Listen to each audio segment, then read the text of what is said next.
Ones and zeros, ons and offs are fueling the new wave of gotta-have gadgets and gizmos. The toys, correction, the essentials that guys see and say, yeah, I need that. From phones to flat screens, CDs to MP3s, it's become a digital world. Now, Digitech on Modern Marvels.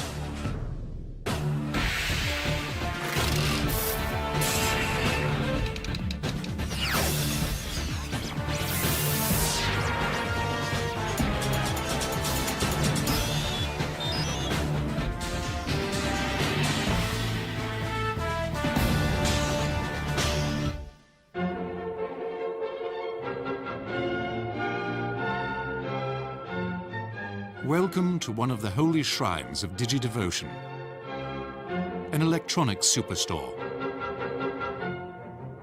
A temple of technology where men come to worship those things that help them see the bigger picture. Get back in touch with those things that matter and ponder the meaning of life. Yeah, it's all about toys. In the 21st century, a man is measured by his RAM and his ROM, as well as his brain and his brawn. We have a ritual now among guys, it's the spec roll call. Well, mine has a 600 gigahertz processor. What does yours have? It's our way of one-upping each other. If you ask Shaquille O'Neal, he'll tell you he's got to have the very latest, greatest tech gadget that's out there before any of his teammates have it. This has your entire CD inside of it. What is that? This is called a music clip from Sony. It is all a measure of him being cooler than everybody else. Better, faster, cheaper. It's somewhat amazing when you see faster processor speeds and at the same time less expensive processors so that you get the benefit of both. But buying bragging rights costs money. Today, electronics manufacturers do just about anything to grab attention. And a piece of the $50 billion spent by consumers on digital products every year. Digital products let us stay connected to our work and our family. They let us take our entertainment, music, and movies with us just about anywhere. They let us record memories of our families growing up, special events in our lives. The driving force that's making television crisper, electronics smaller, and access to information faster is digital technology. Defining digital really comes down to looking at it as a language.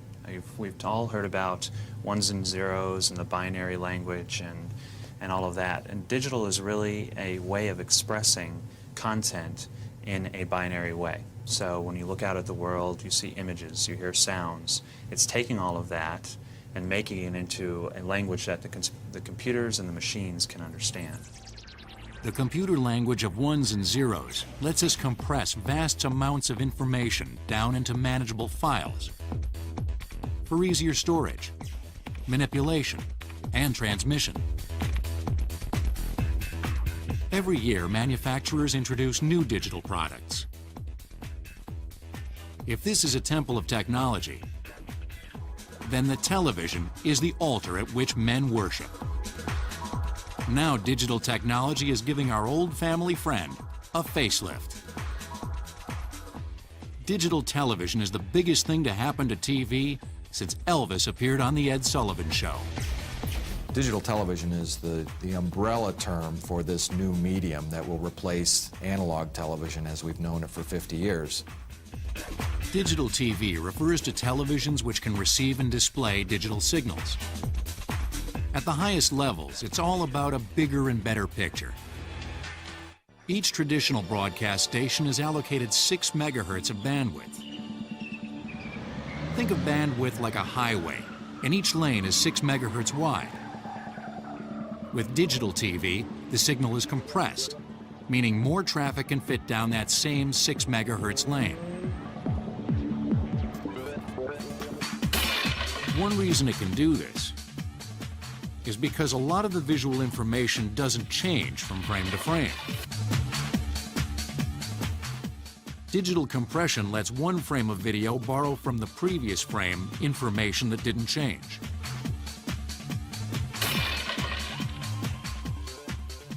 digital TV can provide 4 or 5 standard resolution channels simultaneously. Or a station can choose to devote all of the allocated bandwidth to the ultimate couch potato experience, high-definition television, HDTV. HDTV is better than being there. It's the ultimate home theater experience with 5 times more information on the screen than analog television. It's really TV on steroids. Why is digital television better? Well, there's basically 2 reasons. One is the modulation scheme that allows for error-free transmission and reception, and the other one is the video compression, the allowing of more information to be transmitted. If we look at this comparison between standard analog television and digital television, on the analog transmission, we can get ghosts, which is a reflection of the main signals. The transmitted signal bounces off of a hill, a tree, a building, and is reflected and arrives at the receiver slightly delayed, and we get 2 images.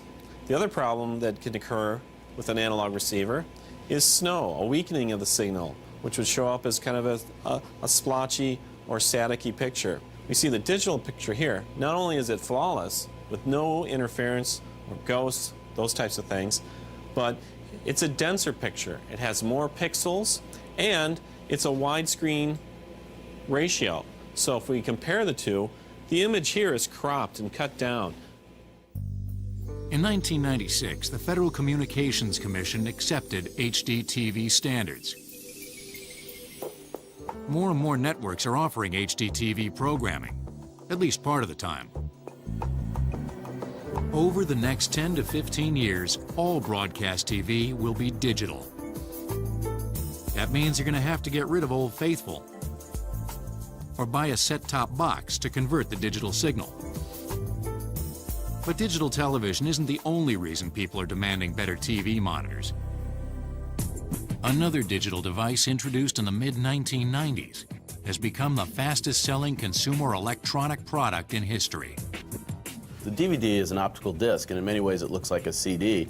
On the front side, of course, you have the label. The information is actually on this side. And if you could take a microscope and look, you'd see embedded, sort of in pits and craters, the 1s and 0s of the digital language. The digital language has become the universal language now.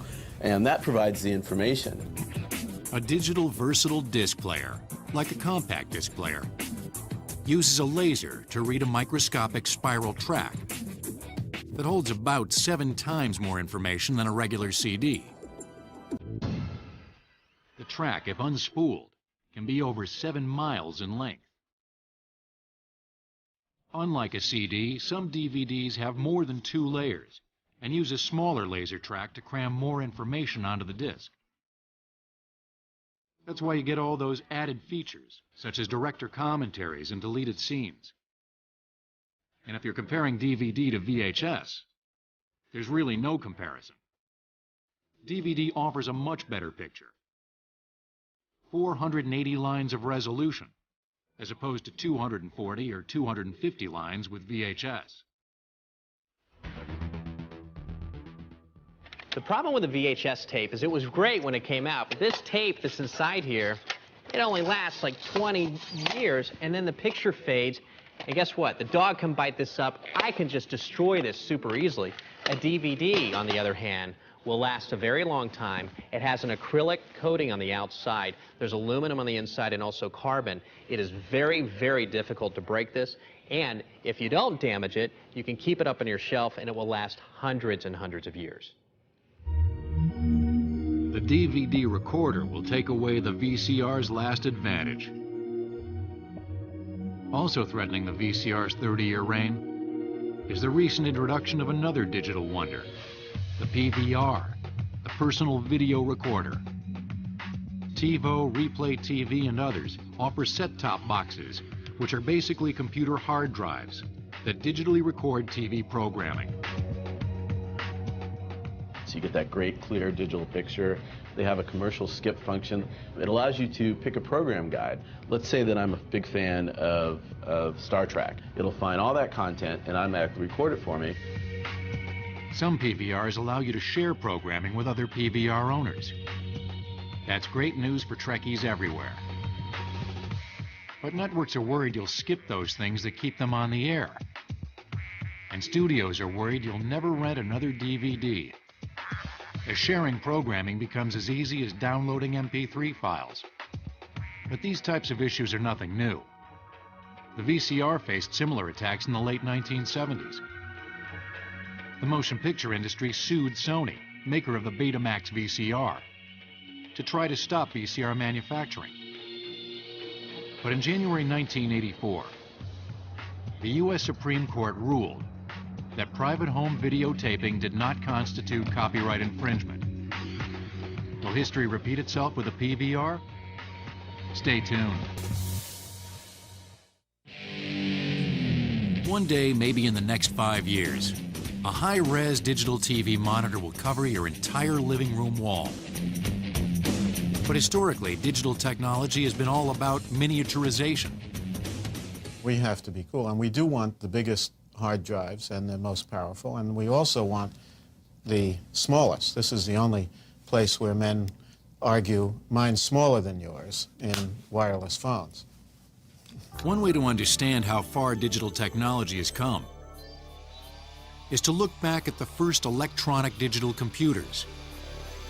The first Univacs had the computing power of your $10 digital watch. Yeah, it was really low. Now they're classic dinosaurs, big, slow, and extinct. What truth spurred their invention? Easy. Math is hard. The very first calculators were human fingers, or digits, the root word for digital. Digits work well until you run out of fingers and toes. To help keep track of larger numbers, the ancient Chinese used an abacus. Its shiftings are similar to the decimal number system, and it's capable of doing addition, subtraction, multiplication, division, and even square roots. But the first mechanical calculating machines didn't appear until the mid-1600s. The famous French mathematician, Blaise Pascal, invented one of the earliest in 1642. Then, around 1833, Charles Babbage, an English inventor, envisioned what he called the analytical engine. More than a sophisticated calculator, the analytical engine could be considered the first mechanical computer. Babbage imagined all of the basic components of a modern computer. Punch cards acted as input. Calculations were done automatically by the mill, an early central processor, by spinning hundreds of intricate gears, shafts, and number wheels. But Babbage never built the machine. His proto-computer crashed before he could complete it. A victim of imprecise tools and a lack of funding. It wasn't until much later that World War II helped spawn the first true electronic digital computers. One of the earliest in America was the Electronic Numerical Integrator and Computer, better known as ENIAC. The ENIAC was designed to quickly figure firing tables for artillery pieces headed to war. Firing tables allowed gunners to correctly aim their guns in different ranges, altitudes, temperatures, and wind conditions. The ENIAC was about 19,000 vacuum tubes. It required an enormous amount of people to maintain it and run it. ENIAC was huge, 100 feet long with a weight of 30 tons.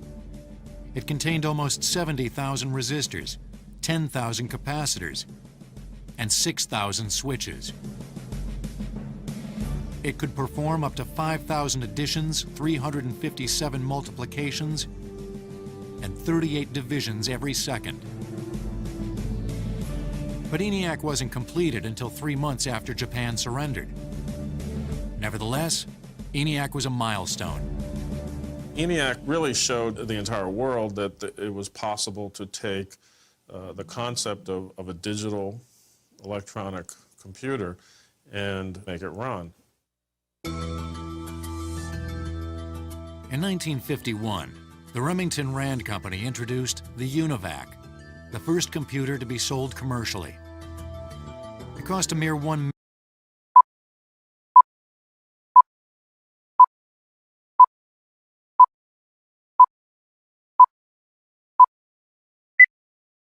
million for an entire setup. The Univac was a much faster machine than ENIAC, but only used 5,000 vacuum tubes, as opposed to ENIAC's 19,000. Although the Pentagon, General Electric, and DuPont all used Univacs, computers were still too expensive for most businesses. It would take two little inventions, the transistor and the integrated circuit, to shrink the price tag and the size of the computer itself. In 1959, Robert Noyce and Jack Kilby, engineers for rival transistor manufacturers, independently came up with breakthroughs that led to the same revolutionary idea: an entire network of electronic components, transistors and all, incorporated onto a single chip of silicon. You took out all the sun lamps and the heat generated by the vacuum tubes, and you reduced the power requirements, but at the same time you're increasing the speed. But what really made the computer a ubiquitous device was the advent of the microprocessor. Basically, an entire computer on a chip. Working with a Japanese company on a new line of high-performance programmable calculators, Intel introduced the 4004 chip in 1971. The $200 chip delivered as much computing power as the ENIAC did in 1945. The 4004 opened the door to the personal computer revolution. As chip prices came down, a few inexpensive build-it-yourself computer kits started appearing on the market. The Altair was one of the early kits introduced in 1975. It was touted as the world's first mini-computer kit to rival commercial models. At $400 per kit instead of $25,000 for a commercial computer, the Altair generated a lot of interest. This is an Altair 8800 computer, and to program it, you had to flip these switches 8 at a time relatively quickly in order to have it do what you wanted it to do. Each flip of the switch represented one bit of information. It was capable of running word processing programs and accounting programs. This was really the computer that started the personal computer revolution in the United States.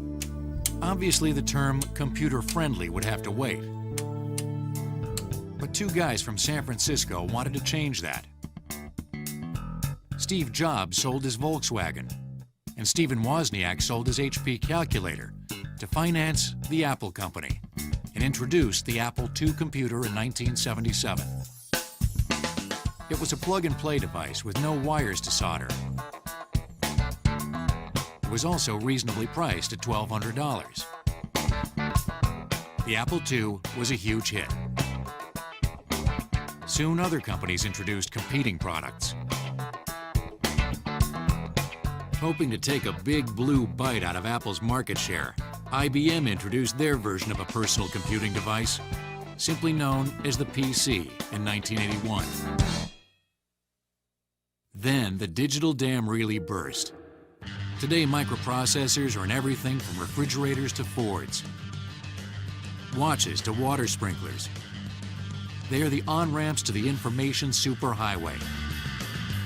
And miniaturization didn't stop at the desktop or even the laptop. Some of the most popular digi-devices today can fit in your shirt pocket. Case in point, the PDA, or Personal Digital Assistant. Sony's latest Collier handheld, the NR70V, is the first handheld in the industry to feature a built-in digital camera that allows you to take really quick snapshots of your friends and family in very candid moments. And also, it's got a headphone jack so that you can listen to your MP3 files from wherever you're going. And because the MP3 files are stored on these tiny little memory cards, you can take them wherever you go. This might be the latest technology, but the PDA revolution started around 10 years ago. The Apple Newton was really the first attempt to have a small handheld device that could function like a big desktop computer. It was capable of sending and receiving email. You could use it like a word processor. It had a pen that you could take notes with, and then it would translate it into typed text. It was a fairly versatile little device, but it didn't appeal to the average computer user at that time. And part of that was because of the expense. Introduced in 1993, the Newton was several years ahead of its time, but cost around $1,000. And consumers weren't quite ready to carry around their computer. However, that would soon change. In the late 1990s, PDAs exploded in popularity, thanks in part to the introduction of the less expensive Palm Pilot. Since then, PDAs have become faster, smaller, and cheaper still. Now digital technology is even blurring the line between the various devices. I used to have a pager and a cell phone and a handheld organizer and digital music players. Now you can have all of those in one handy little package. I call them kind of the electronic Swiss Army knife. For millions of guys, this is their all-purpose tool of choice, even if it doesn't yet have a corkscrew or tweezers. For some guys, the race to get the latest and greatest digital gizmos is a never-ending marathon. Each year, electronics manufacturers introduce hundreds of new digital products. Several of today's hottest digital products combine two of man's favorite passions: photography and instant gratification. The cool, neat thing about a digital camera is, you know, you take a shot and you look in the back. Do I like it? I see it right away.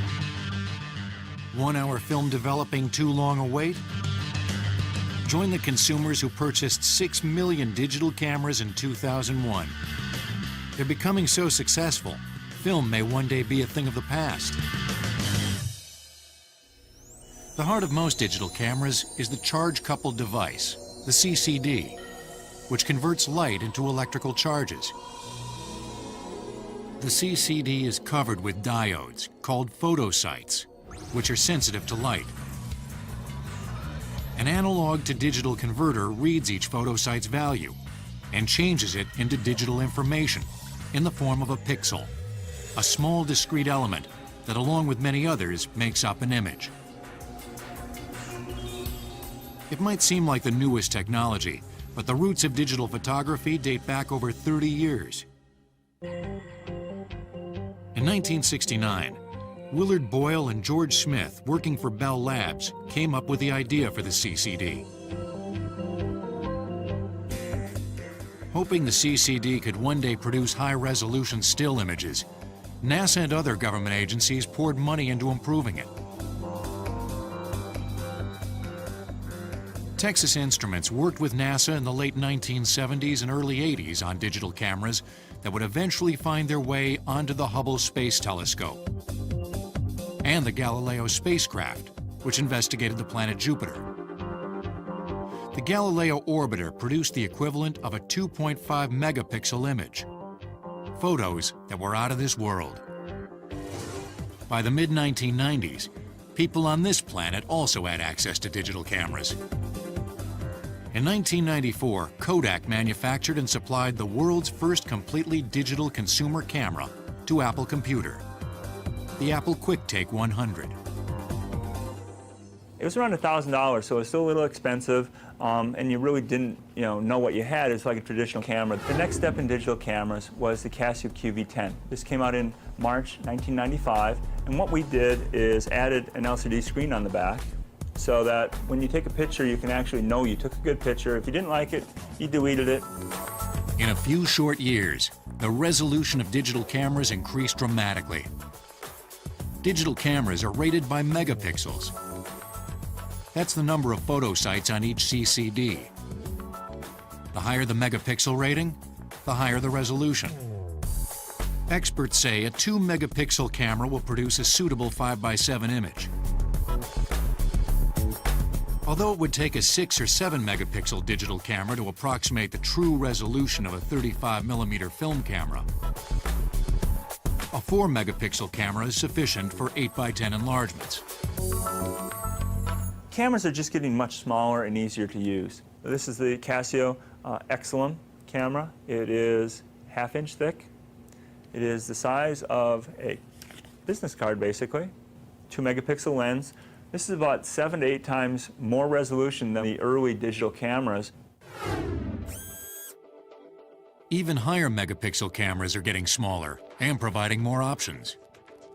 Here, for example, is one of our 4-megapixel cameras made by Konica. You know, it doesn't hold film, it holds digital media, but it holds more than one form of digital media.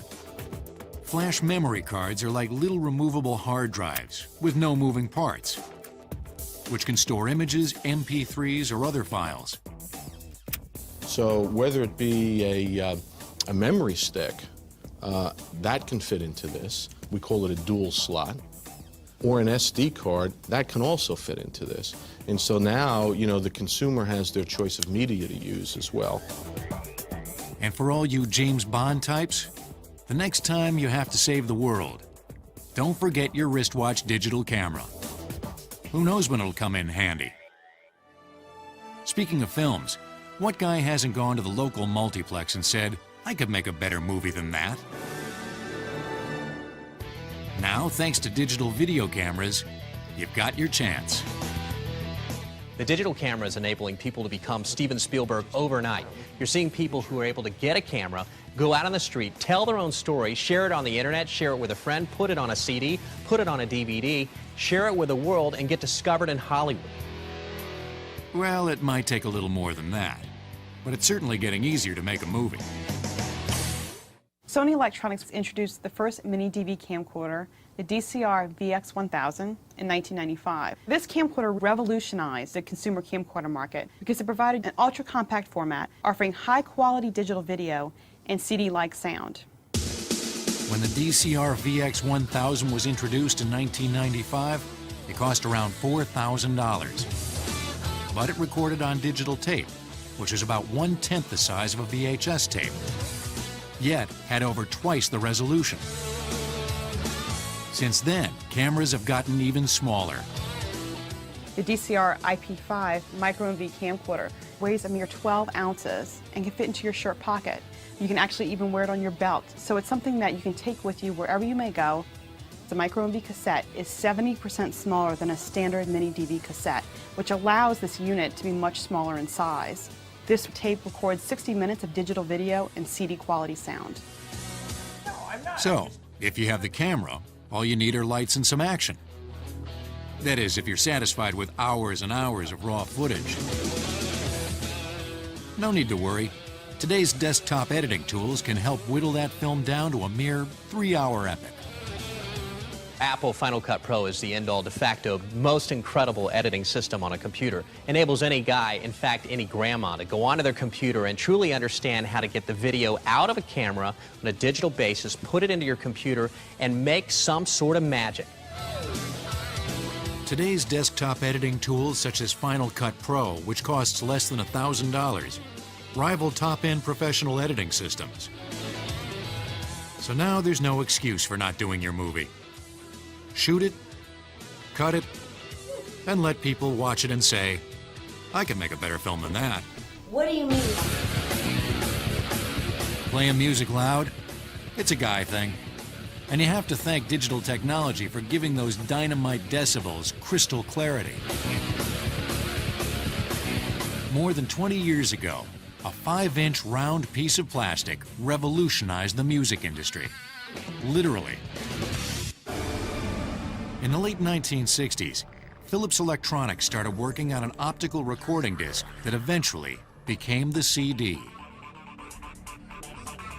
After more than 10 years of development and a partnership with another industry giant, Philips and Sony finally brought CD music to the ears of consumers. Back in 1978, we created a proposal that was presented at a digital audio disc convention to over 35 companies throughout the world. We presented this as a successor to the vinyl LP. Sony and Philips knew there was something better than vinyl or even audio tape. But making the compact disc posed several technical obstacles. Sony engineers worked to develop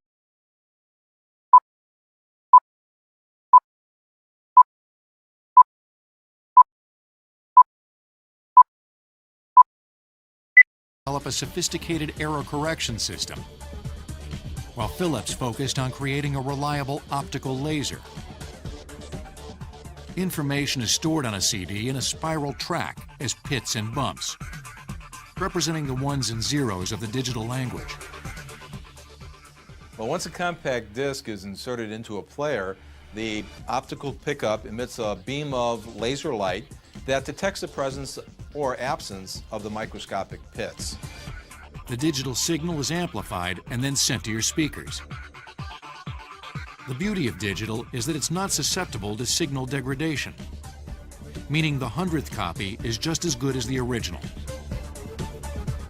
With analog audio, music is reproduced in a series of waveforms, now each of which varies in frequency and loudness. In contrast with digital audio, each waveform is captured or sampled over 44,000 times per second. And then we assign each sample a quantity value of up to 16 bits. The compact disc itself is made by pressing a clear piece of polycarbonate plastic in a die which embeds the microscopic pits. A thin layer of aluminum goes on next to reflect the reading laser light. A protective acrylic layer is then sprayed on and the label goes on over that.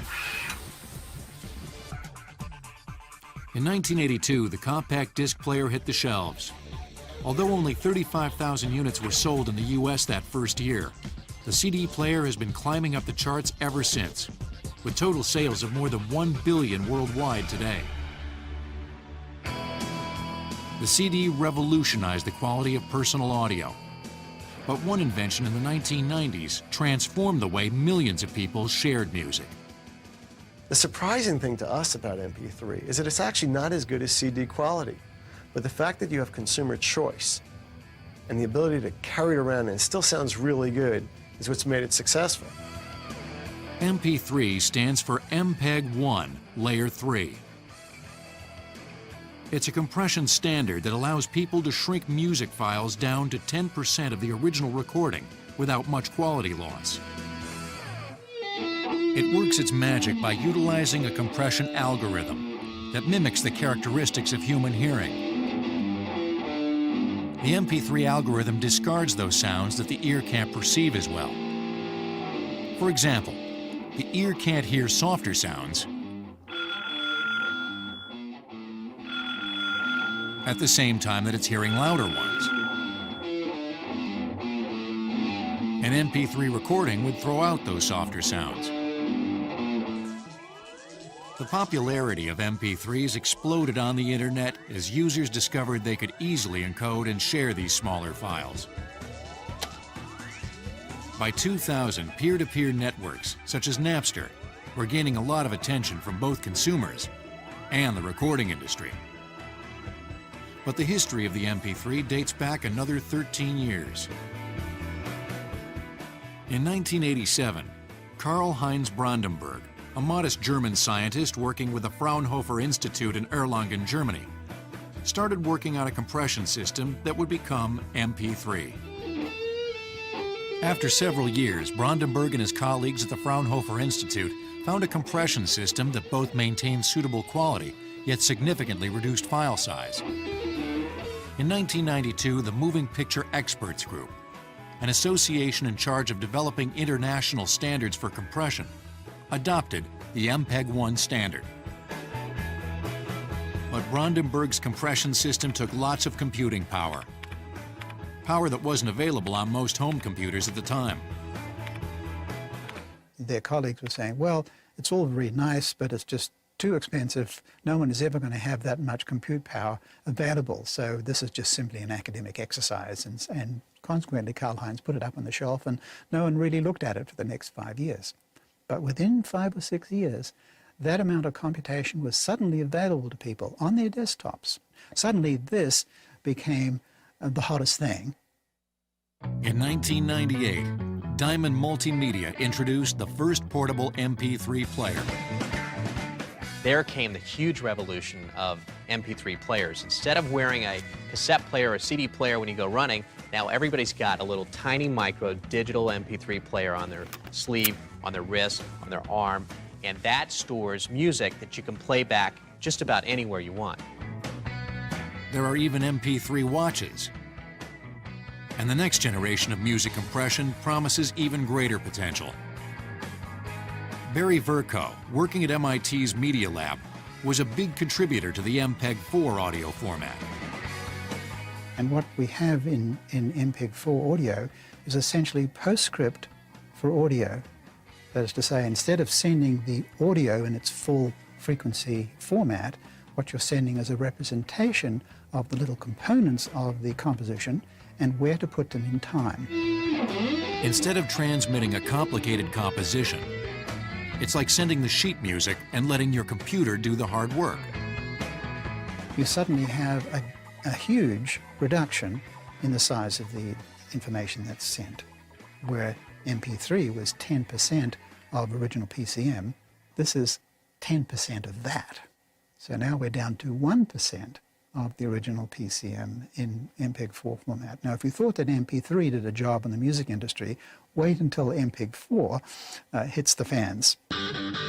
Smaller files mean songs can be sent even faster. While record labels might not believe in the motto, share and share alike, because it's cutting into their record sales, plenty of music lovers do. In 1999, the word MP3 surpassed the word sex as the most searched term on the Internet's top search engines. Welcome to the Massachusetts Institute of Technology in Cambridge, Massachusetts. Here at the Media Lab, technology is born. Students work at computer screens with an apple in one hand and the next revolutionary digital technology in the other.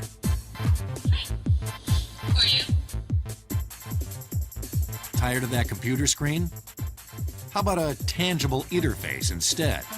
The idea of tangible interfaces is that we're bringing digital information out into the physical environment.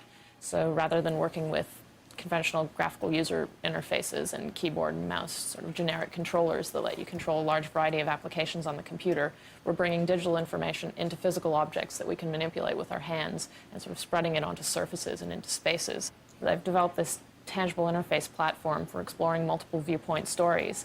So here I'm using physical pawns as a means of interacting with a story. So I have these graspable objects that are wirelessly sensed on this interaction surface. And as I place, each one represents a character. So if I want to see where two characters' stories overlap, I can simply touch them together. So there's actually not a great deal of overlap between those two at the moment. This fourth object here, the lens-like object, is actually a selection tool that lets me view the content from each of the clips. And it'll play back on the monitor here. That's my house. It has no shape to it. It's like a big giant square. It kind of combines both sort of a game board with a more storytelling side, kind of conventional cinema. Can't get a song out of your head? Why not search for it online? Don't remember the title? No problem. The system we built is called a query by humming system. It allows the user to search for music by humming the melodies. The first step is I record my hummed query. Da da da da da da da da da da da da da da da. The computer will try to compute the pitches of each note and the beats automatically in real time. Now I got the right result.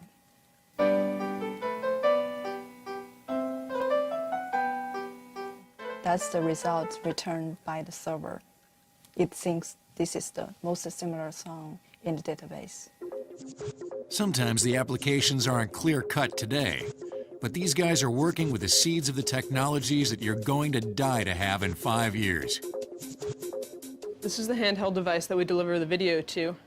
It's equipped with a location detection system, in this case GPS, and also a wireless network card that we use to talk to the server and to receive the video. A person's position would trigger streaming video. Ideal if you're needing information about a restaurant you're standing in front of, or in this case, for entertainment purposes. The idea behind this murder mystery story is that you follow different characters around campus and try to determine who killed this professor. So each clip is associated with a location, which is associated with GPS coordinates. New clues and characters would be fed to the device depending on your location. But entertainment is only one application for this type of program. The MIT Media Lab has been working on the concept of location-aware video streaming for several years.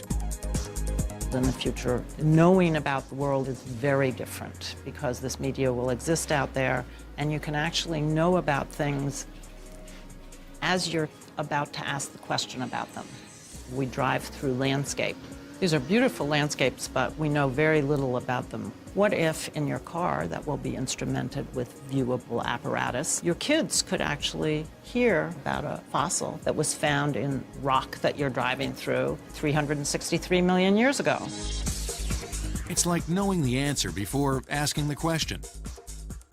By knowing where a person is in time and space, a computer could feed audio and visual information to a person about anything and everything around them.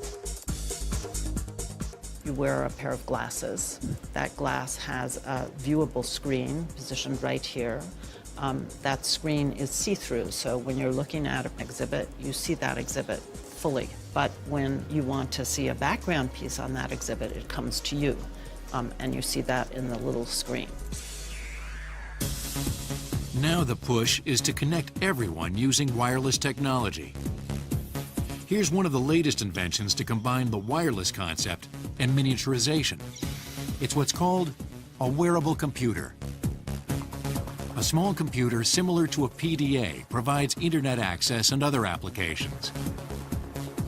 Those fashionable glasses contain a display screen, and the small device she's holding is a one-handed keyboard. But future digital devices won't necessarily be ones you wear. They may well be part of you, literally. Before long, you might be able to buy an ocular implant to improve your vision. How about a molar phone implant? Students at the Royal College of Art in London are working on it. So maybe digital boys' toys help define who you are. But in the future, they just might be who you are.